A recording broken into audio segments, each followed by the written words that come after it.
सध्याची राजकीय स्थिती आणि भाजप समोर निर्माण झालेलं राजकीय आव्हान बघता गडकरींनी आता विधानसभा प्रचारामध्ये काही अंशी अधिक भूमिका बजवावी अशी आग्रही मागणी संघानं केल्याची माहिती आहे। गडकरींचा विकासात्मक आणि तुलनेमध्ये मवाळ चेहरा तसंच मंत्री म्हणून केलेल्या कामांसंदर्भात राज्यातल्या जनतेच्या मनात त्यांची प्रतिमा पाहता गडकरी हे महाराष्ट्र भाजपच्या मदतीचे ठरतील असं संघाला वाटतंय। दरम्यान या संदर्भात भाजपकडून अजून अंतिम निर्णय झालेला नाहीये।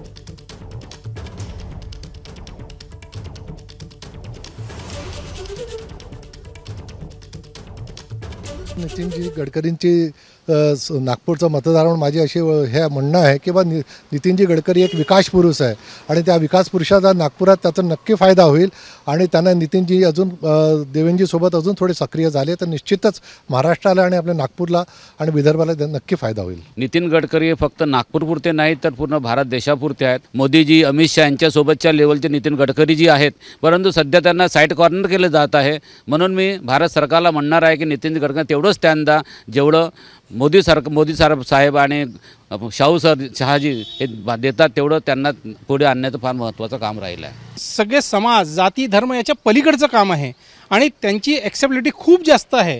त्यांनी जर सगळा समाजात स्वतः प्रचार केला, उमेदवारांसाठी महाराष्ट्रात जास्त प्रचार केला, जसं ते नॅशनल लेवलवर करतात तसं हे राज्याच्या लेवलवर त्यांनी काम केलं तर याचा फायदा नक्की येणाऱ्या विधानसभेत भाजपला मिळेल। एबीपी माझा, उघडा डोळे बघा नीट।